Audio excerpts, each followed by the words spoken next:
He's earned it.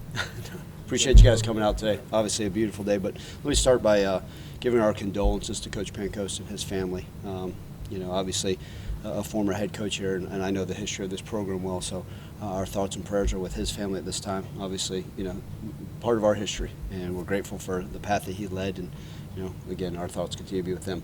We also, hadn't had a chance to talk to you guys about Chris Gore. You guys have seen a lot of the stuff about his injury. He actually got injured the previous Saturday in our scrimmage on a clean tackle and a live play. He did the tackle to the best, the way we teach. We try to teach proper techniques here. We do teach proper techniques, and our coaches have done a great job. But on the tackle, Chris fractured his C5 on that play, and immediately he went down to the ground. And really credit to our medical staff, our trainers, the strength coaches, everybody that was involved, the healthcare workers. I mean, they were immediately on top of it. They did a fantastic job. They handled it with great precaution. So credit to Bryce Sawyer, his staff, all those guys. They did a fantastic job, plus everybody else that was involved. So Chris had surgery the next morning, a very successful surgery, and then ended up with another procedure about 48 hours later, and both procedures went very well. In fact, Chris was out of the hospital 2 days after that second procedure, and never lost feeling in his hands or feet. And I won't get into too many details on this, but he's doing well. In fact, Chris was up here today, smiling. Obviously, he's got a long road to recovery, but it's nice to have him back, in our building, and obviously with the privacy of his family. But they've been very supportive. They've been wonderful, and we're all pulling for Chris to continue to improve his health and well-being. Today was practice number 10 of spring football. Obviously a beautiful day. I told our guys, I don't care what you think, man. It was a beautiful day to get out there and compete. We're continuing to try to get better. As we know, we hone in on the spring game. We got to clean up the details. Most of the installation is done with what we want in spring football. Right now it's trying to clean up, hey, we saw this versus that. Okay, now, hey, maybe a new defensive scheme versus a different run that was put in day 3. Maybe it's something that we installed day 6 that now all of a sudden we're trying to have a different formation. So I think that's as you get to this point, spring, really clean up the details. I've been pleased with the effort and the mindset and the approach of the guys, but excited to continue to progress because we still do have quite a few more practices before the Friday night stripes.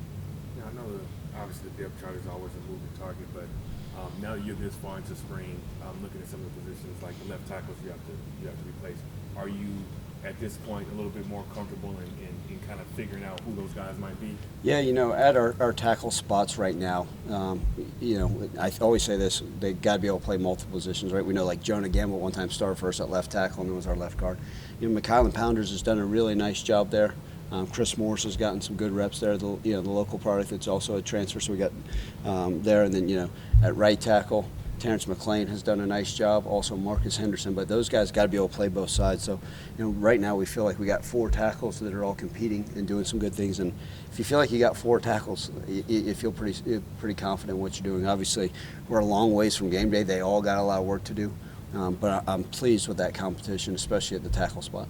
And then these last couple of years, the linebacker position, right? I mean, you guys have always had that clear-cut, studded linebacker with Zay Cullins, and before that was J.J. Russell. Looking at Jeff Canton, do you feel like he can kind of fill that similar role this season? Yeah, I mean, look, Jeff Canton's probably the most finished product at the linebacker level, and obviously he's one of those guys, kind of the leader of that group that's played at a high level and done a nice job. He's played a lot of football, and he's one of those that's kind of that glue of that group. So yeah, Jeff has that chance to be that next excellent one. We're really excited about him. He's done a remarkable job this spring, but he's also stepped up as a leader, and that's pleasing to see. Those guys that are, not only does their play style exactly what you want, but then they're showing leadership qualities, and you can't ask for more of that at an inside linebacker, and Jeff's doing a fantastic job with that. What impressed you today? Look, today was we started right from stretch, we went right to goal line, and that, the pads were thumping, and I think the guys understand it's a physical game, and it doesn't matter how many great schemes we have, how fast we are, how strong we are. And if you're not willing to line up and play big boy football, then it's going to be a long season. So, short yardage and goal line segments are just a part of what we talk about when we talk about situational football. In the past, Jason, we've talked about 2-minute drills and 4-minute and backed up and different scenarios throughout practices. But today was, hey, let's buckle up and let's get after it. The ball's on the 6-inch line. Who wants it more? So that was impressive to see. What I've told our team today was, there's a lot of great things. And, the ebbs and flows of practice, we just got to be more consistent. And I think that's one of those things you go back, and I don't ever want to compare teams, but last year we weren't a consistent football team. And we've got to show that we can be consistent for every period of practice. And we're going to make mistakes. I tell them all the time, I just got done telling them, I make more mistakes than anybody in the program every single day, but if I don't learn from that mistake, if I don't improve, I can't let those things that occur throughout the day, well, how can we get better? And our guys have taken that mindset and that approach.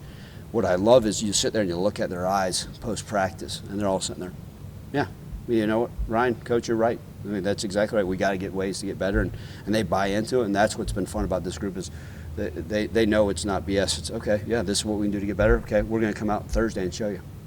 Ryan, the conversation around transfers is always about the new transfers that are coming in. But some of last year's transfers are still here. A guy like Ross played well. Yep. Lanphier may have a spot at the tight end position. How important are those second-year transfers that have had the time to settle in? Yeah, I always said, everybody looks at the portal. It's got to be an immediate start. I don't necessarily disagree. Now, we bought in some transfers this year. You guys are going to talk to one pretty soon here in a few minutes that I think has a chance to be an immediate impact guy. But we've also bought in transfers. It may take them a little while, but Davion Ross is a guy that had a huge role for us and will continue to move forward. He's done a remarkable job. We feel like he can play that corner or that nickel spot for us. We know that Anthony Lanphier will probably have that chance to be that starting tight end. He's got to continue to compete and get better. But now all of a sudden you're thrust in that role. As you were the number 2 or 3 tight end, now you're thrust in that role as a starter. How are you gonna react? And he's done a great job. But those guys, anytime you're in the second year of the system, we're not having to teach them the culture. We're not having to teach them, hey, this is the way we do things. This is how we go to class. This is how we dress. This is how we do things in society. They got that piece. So now they're just rolling with the punches that have a greater understanding, plus a better understanding of our scheme. Right? Keeping the coordinators is huge for that, and challenging all those guys that have been here that were transfers a year ago. Let's continue to get better with what we're doing, the attention to details like I mentioned earlier, and now how do we get better? And then challenge them in special teams as well, because that's one of those things we need more hands on deck for that. You're 2/3 of the way through spring camp? Yep. You 15? Yep. Somebody might hear what you just said about being an immediate impact, feeling today that Damir's got a chance to make an immediate impact and say, well, gosh, it's only April or whatever. What have you seen that has given you that confidence to say that? Yeah, look, Damir's a young man. You can watch what he did. He was productive at his previous institute, right? Sometimes you bring in a transfer that maybe, hey, it wasn't the opportunity to play at a previous spot, and they come here. Maybe they weren't the reps, or maybe they didn't like the culture at the spot. And Damir's a guy that had great production at Toledo, and came highly recommended by some of his guys that we knew, and you put on the film, you say, wow, this guy's got it. And day one, he was rolling with the threes, and he kept, and him and I would talk, and he's got this wonderful smile, Damir does, and he's a joy to be around, but then he was getting real serious for a few practices, and I grabbed him by the side, I said, what's going on? He said, I'm just trying to earn my spot. And you could see the hunger, and he is not a finished product. I want him to go out there tomorrow and the next day and continue to compete like he's got to fight every single day to be a contributor to this team. But he's got that right mindset and that approach. You see some of the explosiveness. We talked about the speed we wanted to add. He continues to try to learn the playbook, but I'm going to challenge him more and more. Hey, I want you to be more on special teams. I want you to continue to clean up those details. But he's shown a lot of great things that's going to allow him to be a productive player for us. Just as an overview at this point in spring camp, how do you feel about what you've seen? Does the head coach have a smile on his face? Yeah, look, man, if the head coach doesn't have a smile on his face during spring football, there's something wrong with him. I mean, this is my favorite time of year. I get Christmas every single day, right? The opportunity to come out here. And I just told our guys, like I said, like I mentioned a little bit ago, if you're not enjoying this, man, if you're not coming out and competing, something's wrong. But, yeah, I've got a smile on my face. But understand we've got a lot of work to do, right? There's a long way away before the season opener in September. We got a lot of things to progress upon and learn from. But, yeah, I'm happy. The mindset and the approach of this group is fantastic. I think, everybody looks, even with the new faces, and that's the way college football is going to be, right? The constant change. These guys are buying into the culture and the understanding of these things, their attitude, their mindset, their approach. It's been fantastic. We use the mantra all in, and it's like, man, these guys have been here 2 months are like, Coach, I'm all in. Like, what else got I do? They're buying in. They're doing the things the right way. And so, yeah, that puts a smile on my face. But also good knowing, hey, we continue to work. They're allowing me to challenge them. And it's fun because they all say, okay, hold us accountable to the things we say we want to do. And as soon as you get an 18 to 23-year-old to say that, you got a chance to be special.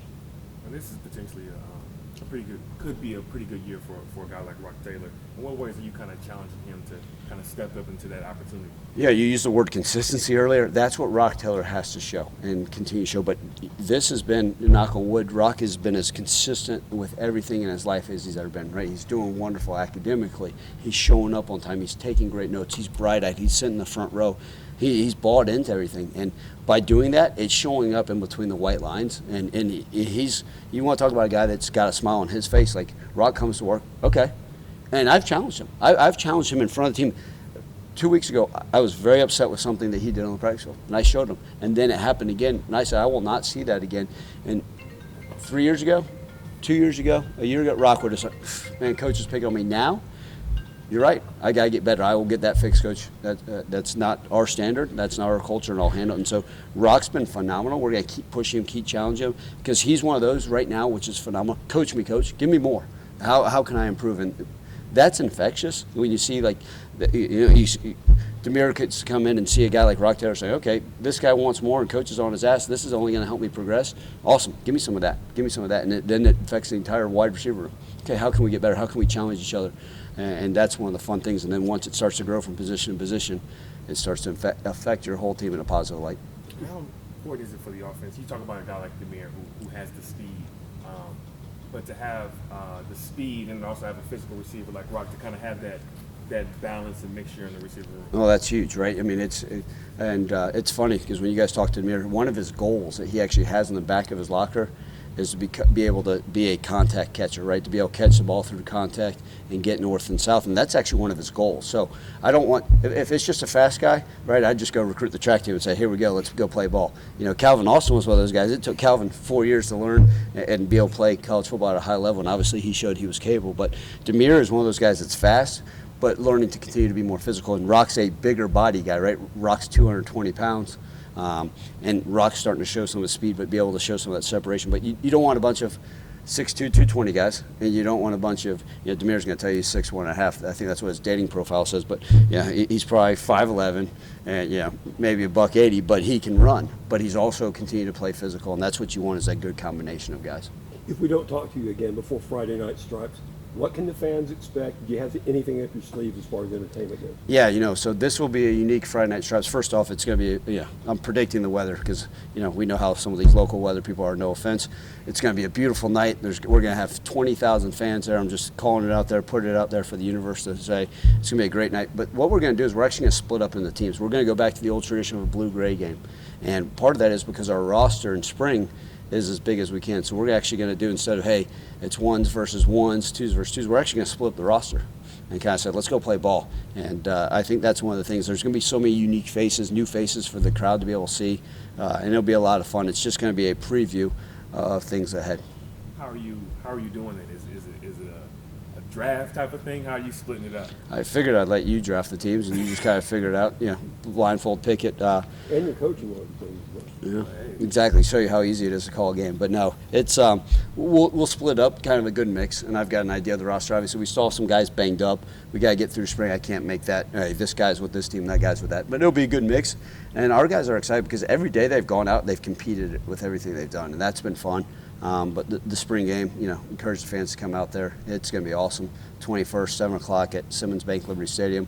We'll have free autographs after. I know our marketing crew's got a bunch of great things planned ahead, so a lot on them to do wonderful things for that event as well. And if I don't get a chance to talk to you guys before then, obviously good luck to the Grizz in the playoffs. Pulling for them as always. Thanks, guys. Thank you. Appreciate you.